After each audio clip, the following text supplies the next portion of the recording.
qui le domine, nous découvrons l'ashram, d'où monte le mantram, la prière d'invocation à Ram.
Ce petit homme tout simple, que nous entourons comme une vaste famille, a probablement connu plus d'aventures que tous les membres du club des explorateurs réunis. Mu par le seul amour de Dieu, se rappelant Dieu sans cesse grâce à la constante répétition de son nom, ne mangeant que si on lui donnait à manger, Ramdas parcourut les sentiers de l'Inde, des glaces de l'Himalaya aux grands lieux de pèlerinage, se trouvant conduit de temple en temple, de saint en saint et de sage en sage. Il a vécu dans les jungles parmi les tigres et les serpents, dans les grottes parmi les scorpions, dans les villes parmi les hommes.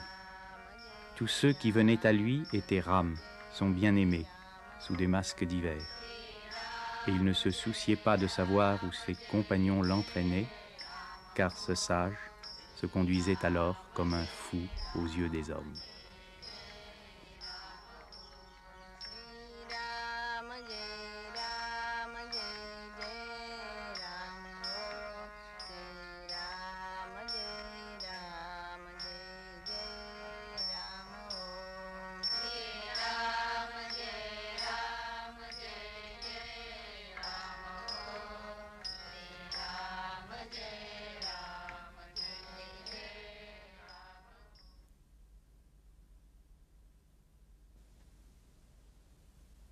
Dans la plupart des ashrams, la présence du gourou est complétée par celle de la mère, Ma ou Mataji.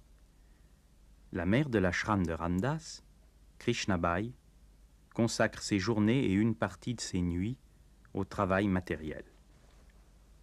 Elle s'occupe du troupeau de vaches et ces bêtes lui vouent un amour touchant et l'on raconte à ce sujet bien des histoires qui font penser à saint François d'Assise et aux relations du saint avec les animaux qui l'approchaient.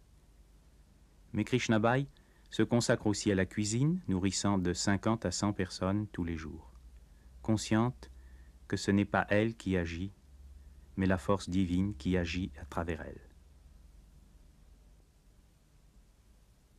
Parmi ses visiteurs, les moines errants, les sadhus, sont accueillis à l'hôtellerie gratuite ou Dharamsala. Krishnabai la sainte travaille 18 heures par jour comme une servante. Toutes les catégories d'êtres humains sont attirées par Ramdas.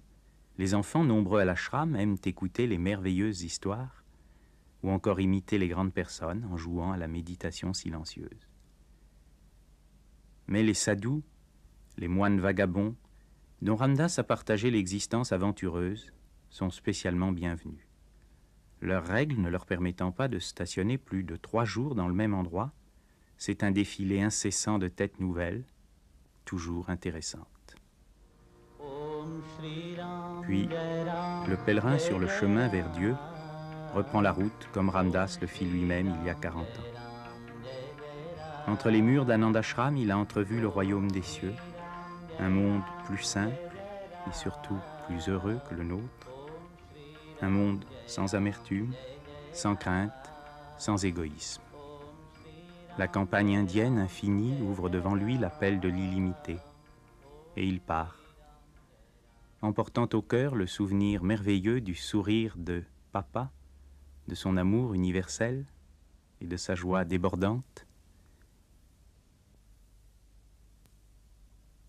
et de Krishnabai, qui a renoncé à tout pour recevoir tout et pouvoir tout donner.